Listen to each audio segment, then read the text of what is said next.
Il suo marito è stato anche un simbolo. Oggi è un momento anche per ricordare lui che è stato tra le prime vittime del Covid. Sì.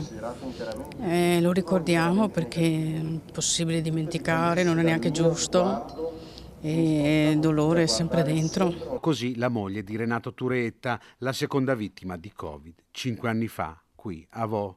La vita della signora Cristina è stata sconvolta quel 21 febbraio di 5 anni fa. È pazzesco perché è stata come non so, una pietra dal cielo, un masso, una cosa impossibile, incredibile, e una guerra che purtroppo le armi non c'erano, non c'erano.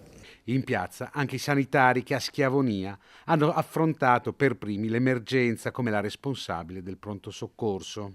Di sicuro ci ha aiutato tantissimo a crescere anche umanamente rispetto alla popolazione, rispetto ai cittadini che chiedono aiuto. La paura era tanta, ma la forza era altrettanta per rispondere in tempi brevissimi. Momenti di paura che però sono stati da stimolo per l'aiuto al prossimo.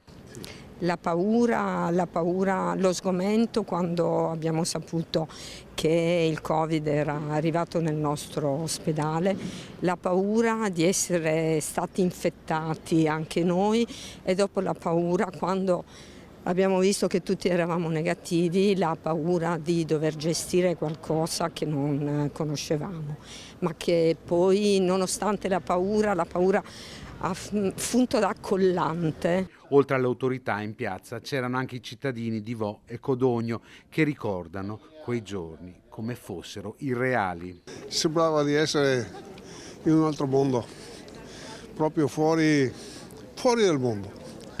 Quei giorni eravamo impreparati a tutto, no?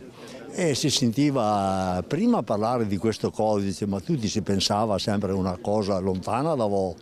Quando è venuta fuori a Vo è stata, non dico una catastrofe, però... Era tutto molto strano, il